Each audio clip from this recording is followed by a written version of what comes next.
Okay, right. So, welcome back to the Average Fan Podcast. My name's Sabri. Got quite a lot to talk about on this one.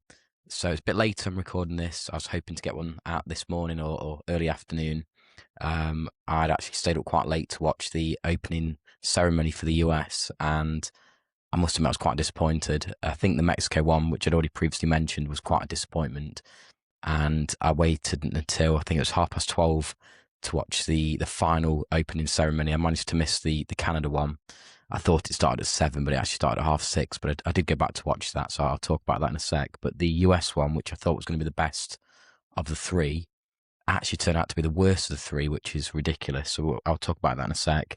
Other things I'm going to talk about are the games that have happened so far on the Saturday. So I've just finished watching this Switzerland and the Qatar one. I'm just currently watching the Brazil-Morocco game, which is about 25 minutes in at the moment. So we'll talk about that as well in a sec. Quite a few firsts. So we've seen first red cards, etc. We'll talk about some of those as well. And we'll also talk about some of the VAR decisions, because there has been a couple of controversial ones so far. So we'll talk about that. So firstly, let's get on to the opening ceremonies. So I must admit, they've been terrible. The best of the three was actually the Mexico one. So I was initially quite negative about the Mexico one, thinking surely that's going to be the worst of the three. It's going to get better. But in actual fact, it got worse.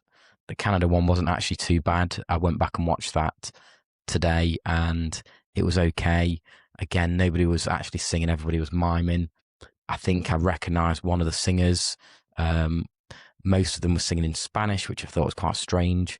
So I couldn't understand most of what was being sang about. I didn't quite understand the link between Canada and the actual what was on screen. It just didn't seem to relate at all. They did have quite a cool display of animals that were like, I think there was a moose and a whale. That looked pretty cool. But again, they weren't really taking advantage of the full use of the pitch. They had pretty much an entire stadium that's the size of a pitch, and they were using just the middle section of the ground to do the actual ceremony. It was quite strange. But then the game got underway. I watched the Canada game, and it wasn't too bad. The last opening ceremony was actually the US one, which was, I thought, right, I'm going to wait up for this one. I think surely it's going to be the better of the three. So I actually waited until 12:30, sat and watched it. It literally lasted about 6-7 minutes, if that, which is so bizarre. Previous opening ceremonies have lasted 15, 20, 25 minutes. I'm pretty certain the Qatar one was about 25 minutes. I went back and watched it earlier today, and it's like a proper performance. It's something that if you've waited however long, 8 years to put on the World Cup, you'd think you'd have it all planned out and you'd have this amazing showcase. So you just letting fans know this is what's to be expected. And it just looks so half-arsed. I can't actually believe whoever's put these together, those three. I don't know if it's one team that's put all three together or if it's just individually they've put them together. They need sacking, or they need a review for definite, because it was awful. I mean, surely this will be talked about for tournaments to come, how bad this was. Because the previous three that I watched, which were the Brazil in 2014, and then the Russia 2018, and then Qatar, which was 4 years ago, they were far superior, like miles better. And it's so surprising, because I said before, I think America's surely going to try and outdo the other two host nations. Theirs was actually the worst. Like I said, I think it lasted about 6 minutes all in, and everyone was miming. There was a few dancers who were dancing. It didn't look particularly attractive at all. And then the game got underway, and I didn't stay up for the game. I kind of wish I had, because it seems like that actually seemed like the most interesting game. I think it ended 4-1 in the end, and two of the goals within that I reckon were currently goals of the tournament. Well, definitely contenders for goals of the tournament. And looking back at the highlights when I watched this morning, it looked like a really good game. So opening ceremonies, we spoke about that. So next thing to talk about were the actual the seating again. So actually another game today, which was the Switzerland game. They said it had a capacity of about 68,000 seats, and halfway through the game they said that the attendance for that game was around about 57,000. So 10,000 seats that are currently empty in that game, which seems ridiculous. I don't get why they'd allow that to happen. They could have easily just given the seats away, sold them at ridiculously low prices just to make sure that there's bums on seats. and it would have just added to the spectacle and the atmosphere. I'm just watching now. There's been another goal in the Brazil game. It's actually 1-1 now. Let's see who scored that. I think it's Vinicius Junior. I think. Yeah. So we'll come on to that.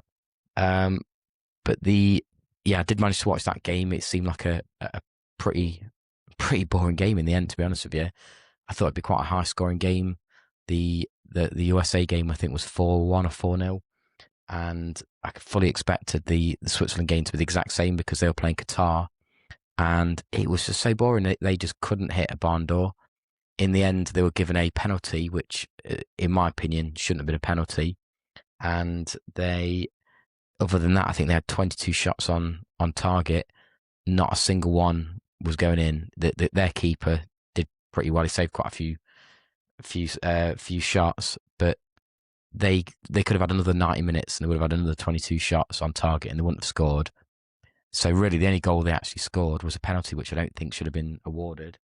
And then Qatar, in the dying minutes of the game, managed to score a goal, and it now has given them the first point they've ever had in a World Cup tournament. So that's a first for them as a country to actually have 1 point on the board in a World Cup, which is fantastic. Leads me on to other firsts. So we've had the first, obviously, red cards, which was in the opening game, 3 red cards for the South African team and also the host Mexico. We've also had the first reverse throw-in. So I think this was in the second game. Which game was that? In the third game, sorry. I did watch some of this. So I think this was in the Paraguay game. So the Paraguay player took way too long. Obviously, the referee's counting down. It's like the player hadn't noticed and just immediately awarded the throw-in to the other team, which is one of the new VAR rules that's come into play. And it was amazing because as soon as it happened, I think the rest of the team realised, oh my God, yeah, there's this rule in place, and it never happened again after that.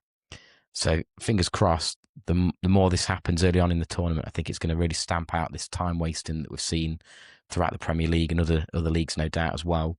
So it's good to see that, and obviously that's the first time that's happened. There's also mistaken identity. A yellow card was given to a USA player. It was then rescinded once VAR did a review, and instead they gave it to the Paraguay player instead, gave him a yellow card for simulation.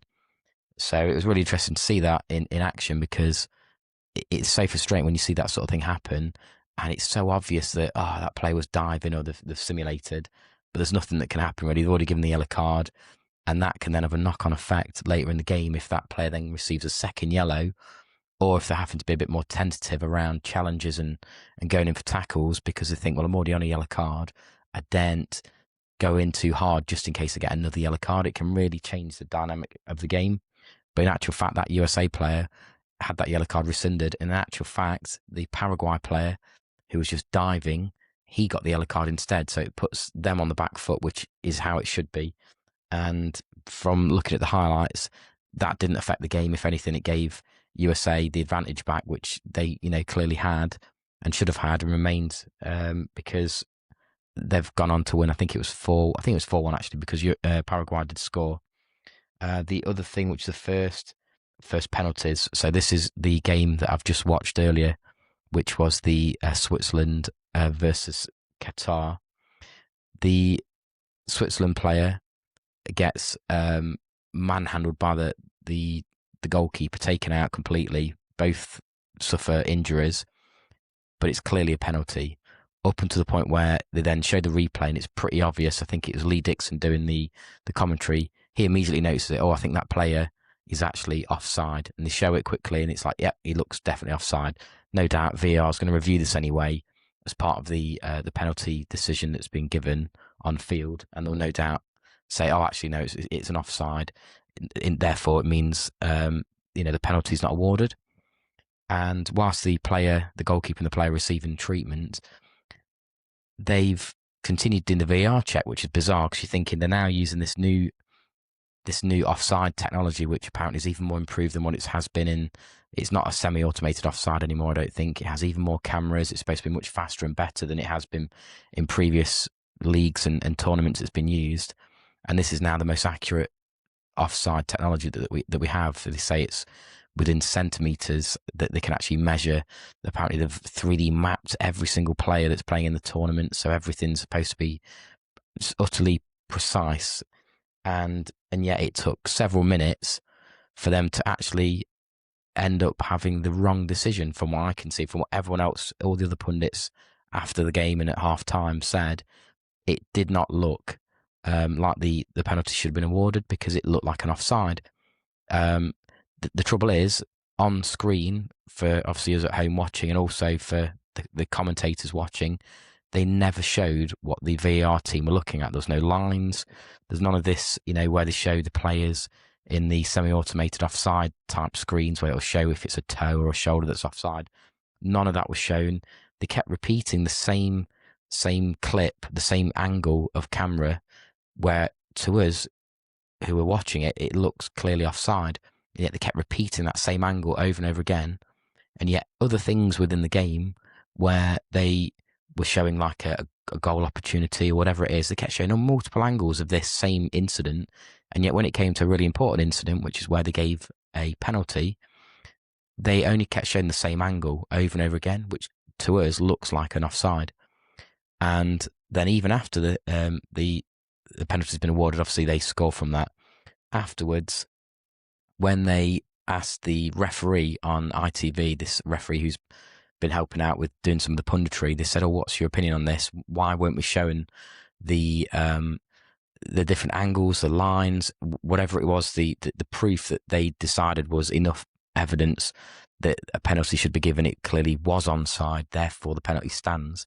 And she said apparently they'd made the decision going forward not to actually share that information with the public or any of the pundits or the commentary box at all, because it's such accurate technology that it doesn't warrant actually sharing that information with the public. It seems insane. So it's simply a case of their words final, but they don't need to prove it. They don't need to actually share.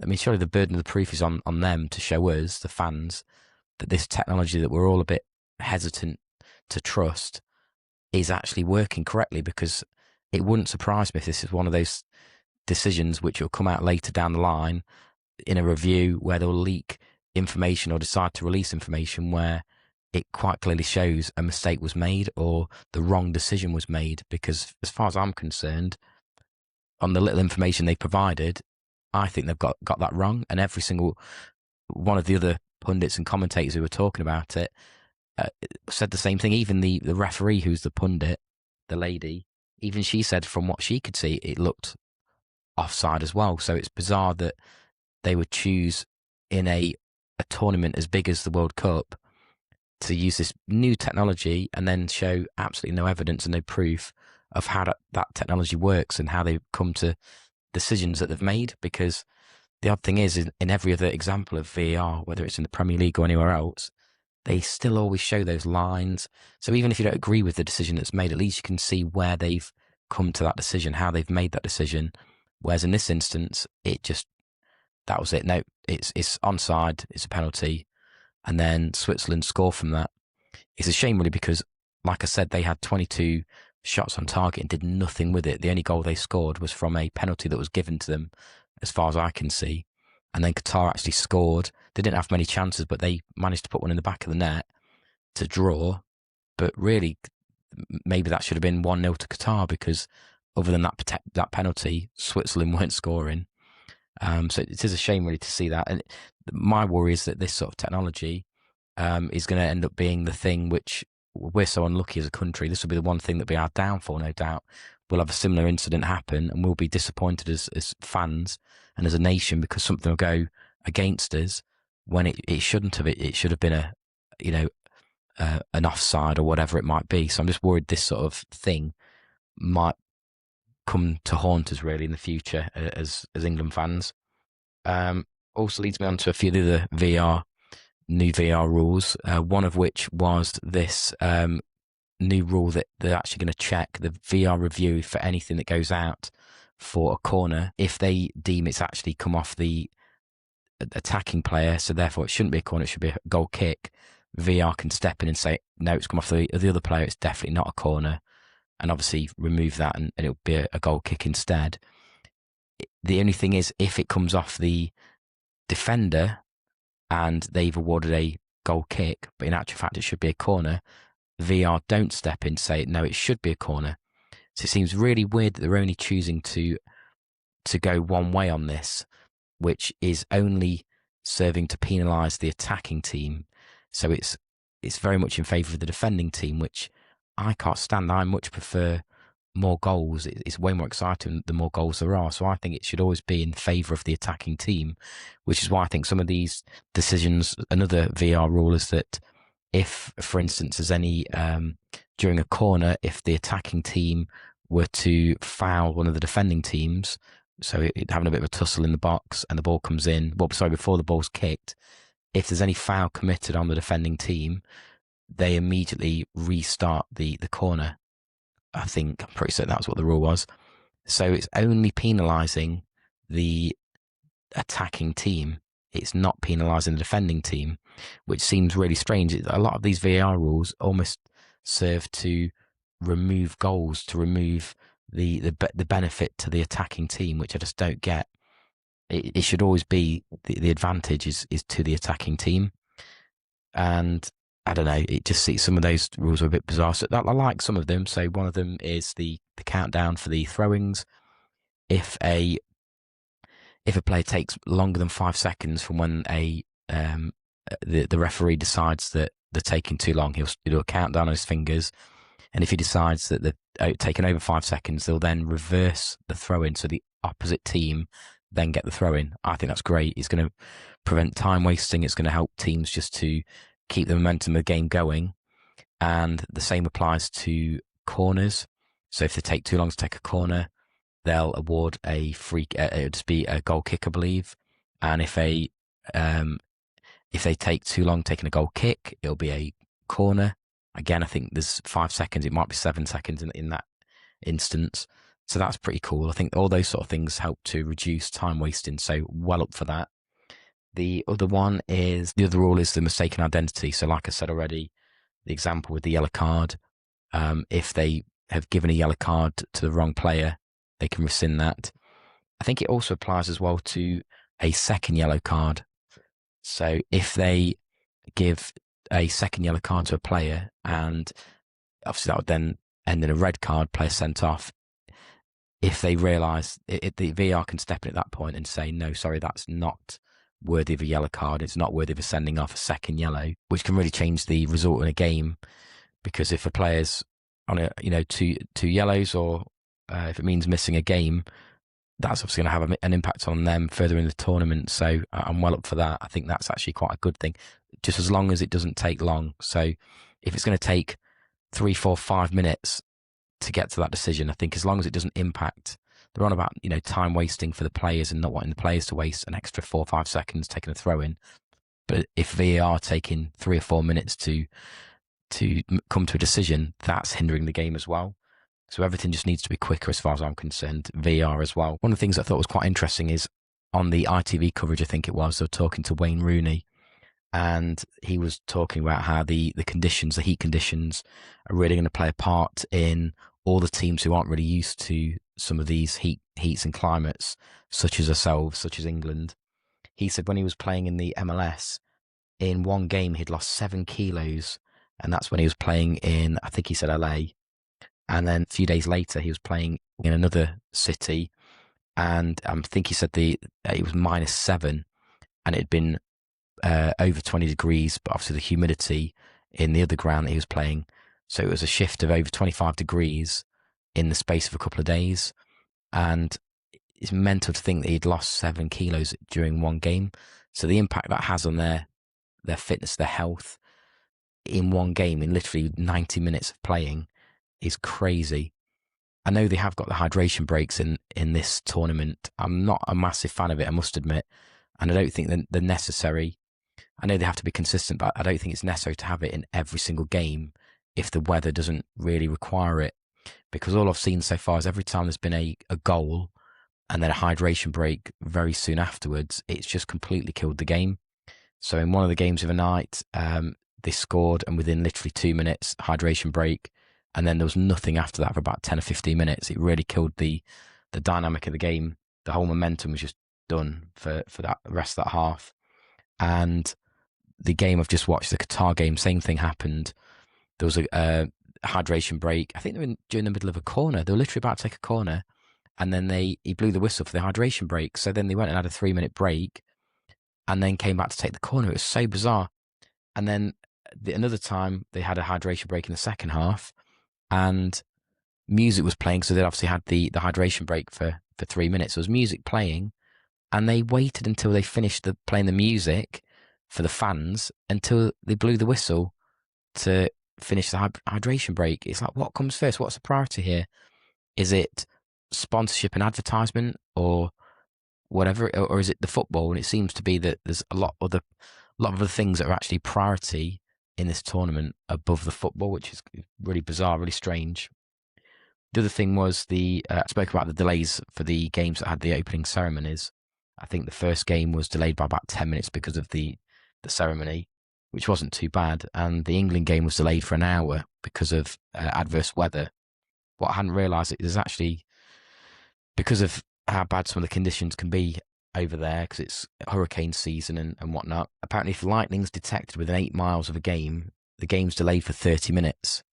So if they then detect it again, they will then add on, every time it's a lightning seen or detected within 8 miles, they add on 30 minutes. So I think that's why the England game was delayed for an hour. The trouble with that is, at what point do they just say, well, we've been waiting too long, and then abandon the game? Because games obviously have a very short window of being able to be played before the next game, or before they have to have, some sort of a break between the next game to not lose an advantage.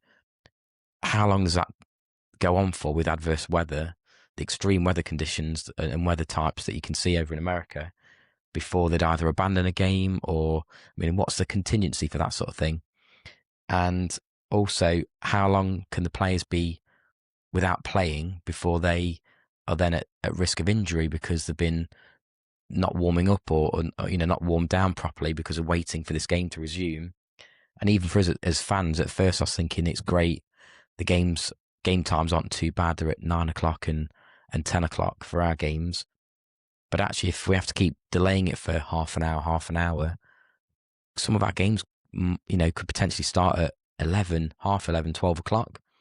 So actually it makes a fairly okay, reasonable time to start and kick off, potentially a lot later than we was expecting. So it'd be interesting to see what happens with our games, and hopefully it won't impact those. And one of the things I'd missed when I was talking about the opening ceremonies, they've literally walked out every single one for all the opening games.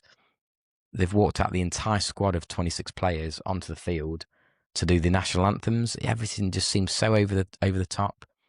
It's just loads of delays before getting the game started, which I'm not really a fan of.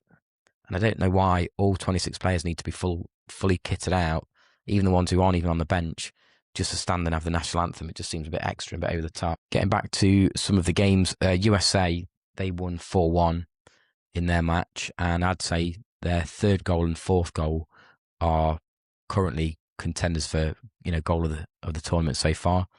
One of them was a real cheeky little flick into the corner, and it was just perfection. The keeper wasn't saving it. It's just amazing, so well timed. And then the fourth goal, the player hit it on the outside of his laces, outside his boot, and it just went straight into the net. It's just amazing. And although I didn't see the game, the South Korea game, their first goal again was amazing. The player just chipped it over the defender, and the goalkeeper managed to have such control over the ball, and with just such confidence and poise, he just managed to stick it exactly where he needed to and put it in the back of the net. So far, I'd say those two are, goal of the tournament so far for me. I realise I've completely forgot to open the packs of stickers, which I said at the beginning of the podcast that I was going to start opening a couple of packs every single episode.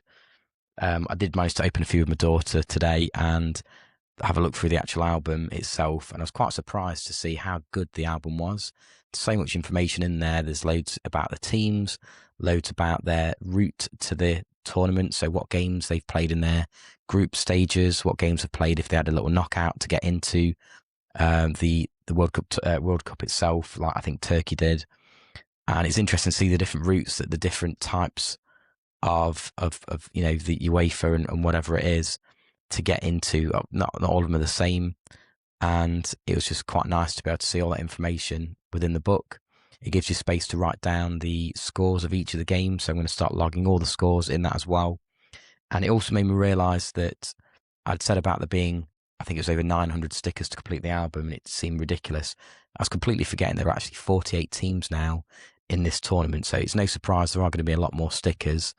And I think it just, for me, it still does seem that the sheer cost of being able to complete that is a bit excessive for the average parent trying to pay for the child to complete it. It does seem a bit ridiculous. So I still stand by the fact that I think it's overpriced, and it does seem yet another reason to fleece parents where the children are concerned, where football's concerned. But I'll definitely try and open some. I won't be able to do it tonight. It's very late now. It's about 11 o'clock, I think. No, God, it's 12 o'clock as I'm just watching the Brazil game. So I won't do any of that now, but I'll try and do that tomorrow so I can show you guys some of the sticks we've found in the pack so far. We'll open a few as well and just show you through some of the information I found in the booklet, and some of the cool bits are in there. Last thing to talk about before I shoot and just continue watching the Brazil game. It's half time at the moment. It's currently 1-1. Morocco went up quite early in the first half, and Brazil have just equalised late in the first half before the break for half time. Both goals seem quite good. I think this is probably the best teams, best highest ranking teams that have played so far. So it'd be interesting to see how this game progresses in the second half. It'd be interesting to see how those other teams in their group perform as well, because if this stays a draw, it's going to give the other teams a much better opportunity, which they probably didn't expect, to progress into the tournament as well. The other games that are being played later today are the Scotland game, which I think kicks off about 1:30, 2 o'clock.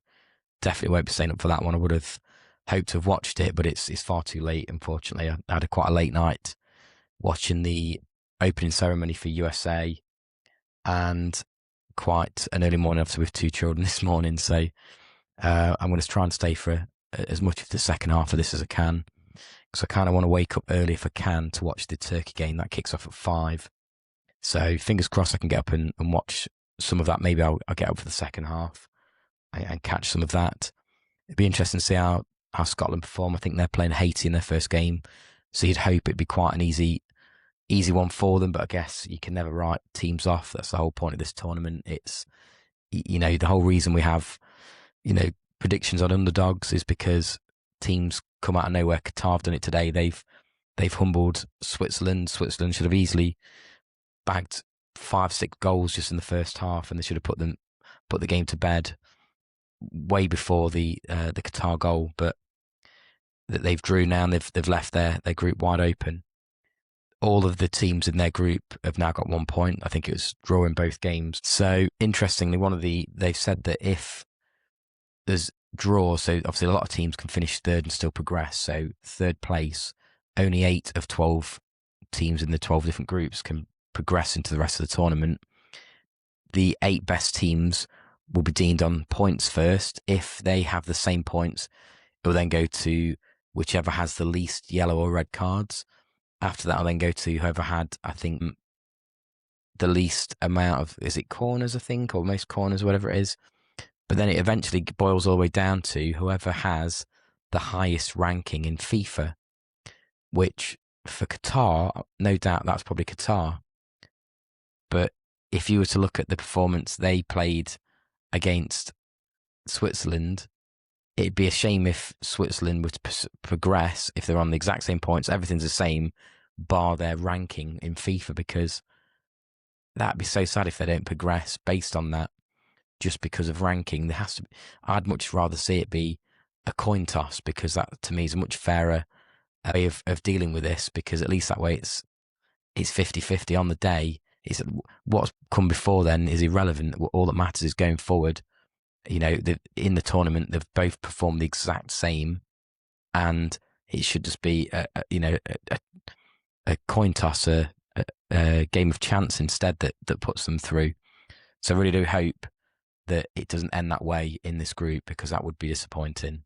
It'd be interesting to see how the next few games in that group what the outcomes of those are. It's been quite a long day today, so I'm probably babbling. So I'm going to end it here. I've gone on for about 30 minutes, I think, at the moment. So we'll end it here, and I'll upload tomorrow with a few more opinions on probably the Scotland game. We'll talk about that, and we'll talk about the Turkey game as well. And it'll be interesting to see how the Brazil game finishes, and then we'll be leading into the next week where we're getting closer to the England-Croatia game, which I think is on Wednesday.